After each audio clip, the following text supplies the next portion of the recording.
प्रयास करना।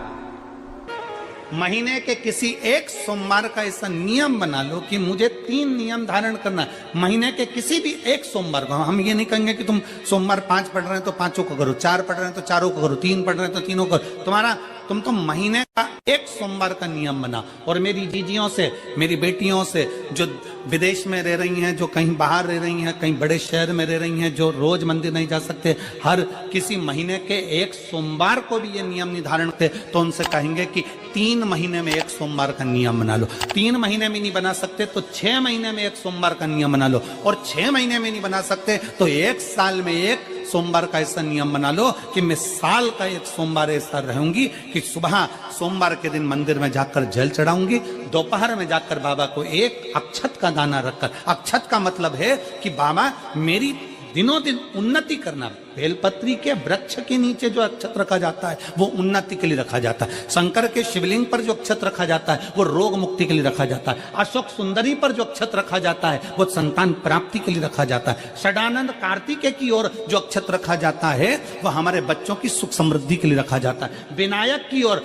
गणेश जी की ओर जो अक्षत रखा जाता है वो हमारे घर में कोई मंगल कार्य आ जाए उसके लिए रखा जाता है। और जो पीठिका होती है जिसपे शिवलिंग रखा होता है, पार्वती जी का हस्तकमल, उस पर अक्षत रखा जाता है तो नारी के अखंड सौभाग्य के लिए रखा जाता है। अक्षत रखने का भी तरीका है।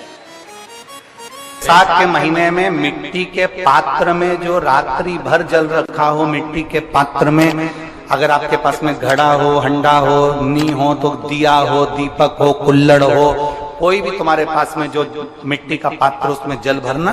वो जल बैसाख के महीने की किसी भी सोमवार के दिन, किसी भी सोमवार के दिन, बैसाख महीने या किसी प्रदोष के दिन या बैसाख महीने के शिवरात्रि के दिन, वो मिट्टी के पात्र का जल अपने घर के प्रत्येक व्यक्ति का स्पर्श कराकर उस मिट्टी के पात्र के जल को तांबे के पात्र में डाल लीजिए और घर के प्रत्येक व्यक्ति का स्पर्श करा लीजिए और शंकर भगवान पर कुंदकेश्वर महादेव के नाम से समर्पित करिए।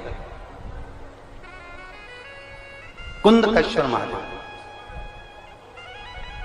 कभी जीवन में पीछे पलट कर देखने की जरूरत नहीं पड़ेगी, आप उन्नति की सीढ़ी की ओर बढ़ते चले जाएंगे। बैसाख महीने में मट्टी के पात्र का जल भगवान शंकर को समर्पित होना चाहिए। उसका सुख हमारे जीवन को एक आनंद, फल प्रदान। शंकर के मंदिर में प्रतिदिन जाने वाले को और एक और चीज अपने स्मरण में रहे, अगर शिव के मंदिर नहीं जा सकते तो अपने घर में जो शिवलिंग है उस पर जल चढ़ाओ।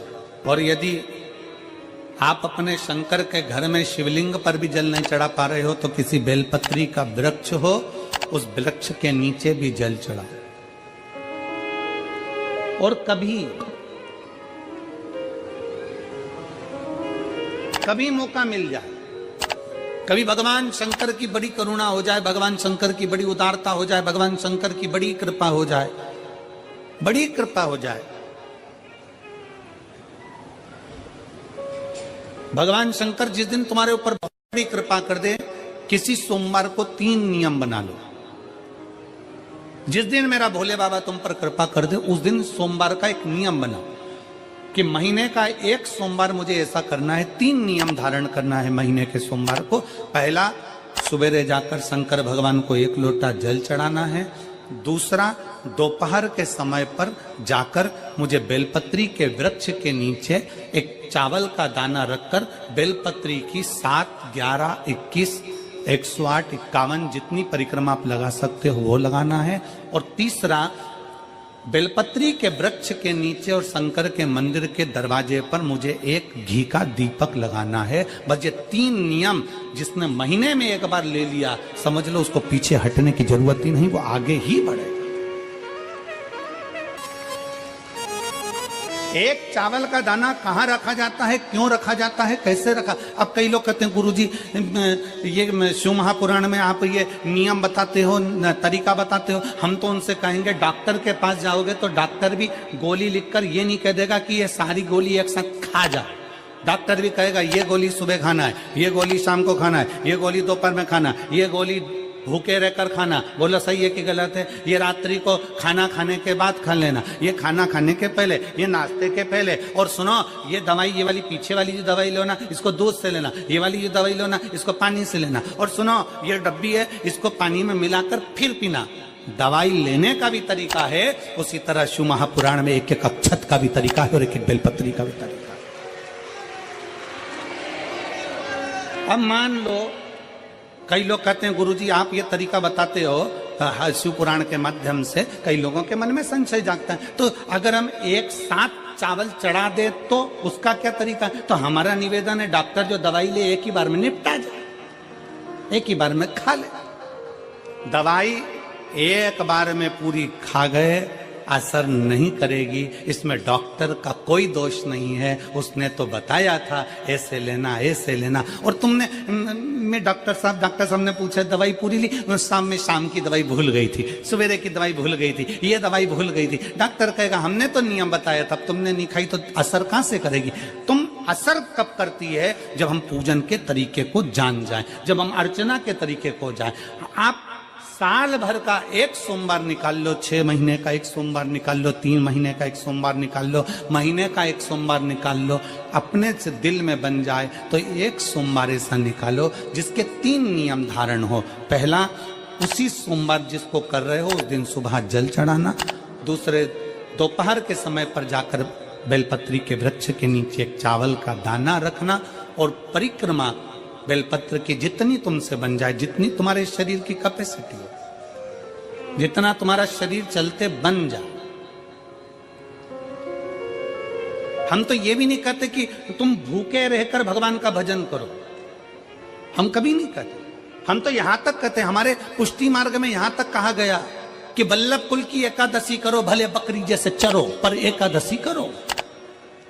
हम तो यहां तक कहते हैं कि बहुत समय से कल मेरी एकादशी है, एकादशी है, एकादशी है, एकादशी है, पूरे घर को हिलाकर रख दिया, एकादशी है, एकादशी, एकादशी है। बहू टेंशन में, बेटा डिप्रेशन में, पति पपीता ला ला के, सेव फल ला ला के, मूंगफली का दाना ला ला के, काजू कतली ला ला के, सेव फल ला ला के, और सारा सामान, साबूदाना और खिचड़ी और ना चिप्स ना जाने क्या क्या ला ला के, बेचारा पति एकादशी आती है वो नौमी से चिंता में पड़ जाता है।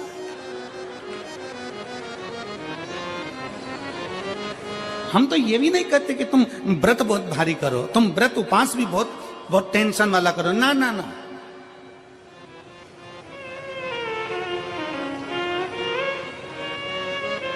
अपने को व्रत उपास भी इतना बहुत भूखे रह रहे हो, बहुत प्यासे रह रहे हो, और मालूम पड़े कि भगवान हमें मिलेगा, भगवान हमें मिलेगा।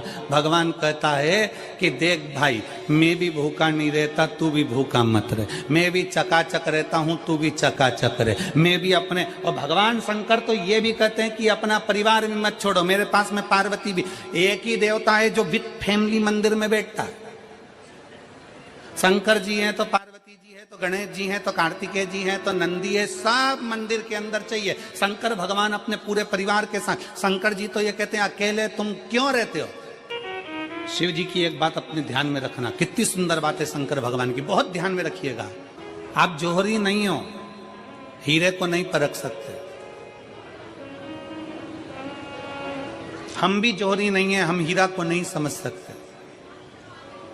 पर भगवान शंकर ने पृथ्वी पर जिसको जन्म दिया उसको जोहरी बनाकर पैदा किया है, उसको जोहरी बनाकर भेजा है कि आप भले हीरा को न समझो चलेगा, पर अपने नजदीक में कोई दुखी है तो उसकी पीड़ा को जरूर समझना। भगवान शंकर कहते हैं उसकी पीड़ा का स्मरण।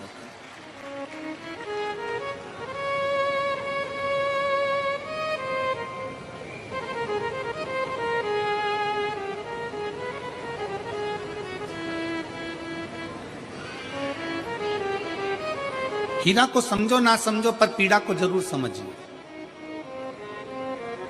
किसी के दर्द को जरूर समझिए, किसी के दुख को जरूर समझिए, किसी की तकलीफों को जरूर समझिए। पशुपतिनाथ का व्रत करते हो आप, 16 सोमवार का व्रत करते हो आप, संकट सोमवार का व्रत करते हो आप, शिवरात्रि का व्रत करते हो, सोमवार की अष्टमी का व्रत करते हो, उन व्रतों में सारे व्रत करो, मना नहीं है, पर उस व्रत में अपना पूर्ण समर्पण परमात्मा के प्रति रखो।